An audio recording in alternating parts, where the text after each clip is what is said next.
Hi everybody, welcome back. Today we are going to be painting the Niagara Whirlpool. Let's go!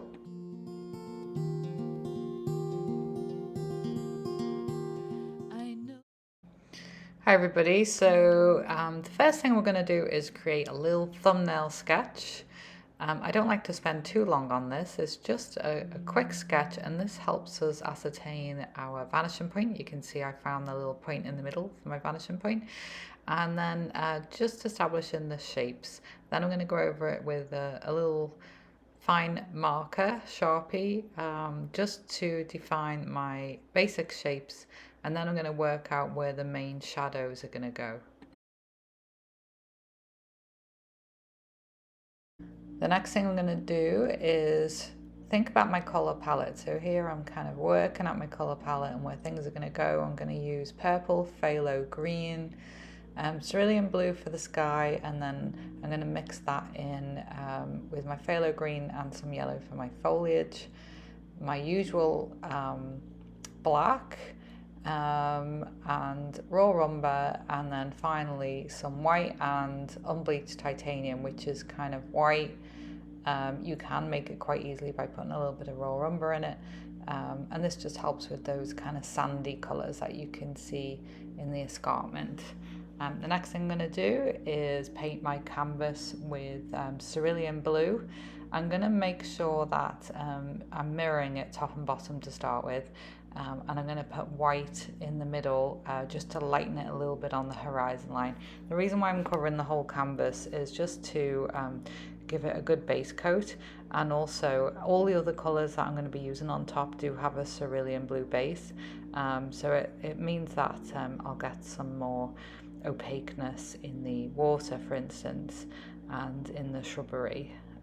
So I like to start with covering my whole canvas, and then I can get started with my background foliage.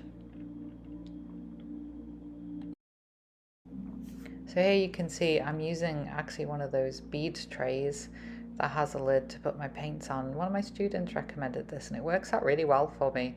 Actually works better than my wet palette at the moment. My paints stay wet for at least a week, so thank you for my student who recommended that. So I'm starting with the background foliage, the background escarpment, and I'm using a combination of cerulean blue, phthalo green and titanium white. I'm also putting in a little bit of purple mixed in with that for the shadows, and then for the kind of sandy colours I'm just using unbleached titanium.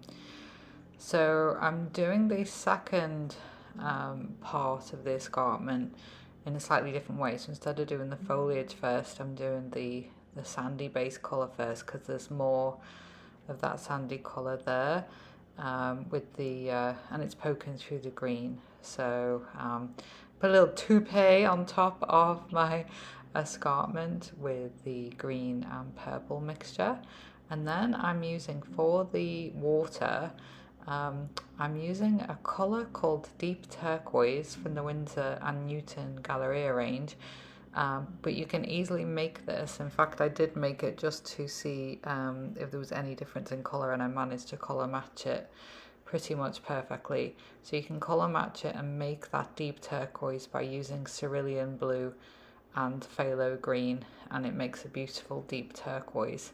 I lightened it ever so slightly towards the vanishing point, and then I used it in its pure form where I wanted it to be a little bit darker. The next thing I did to create these lovely shadows in the kind of sandy part of the escarpment is I mixed my purple and my green that I'd used previously for the foliage in equal amounts, and added a lot of the unbleached titanium to it, and that gave me a lovely warm grey.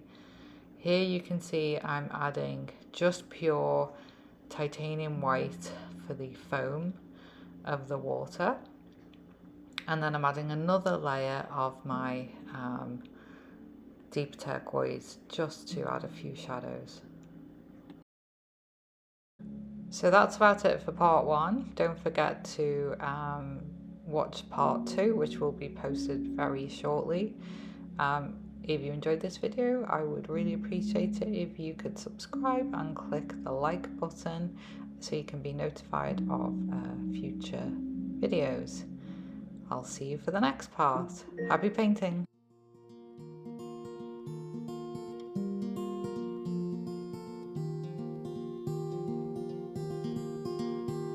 I know somewhere up ahead you're by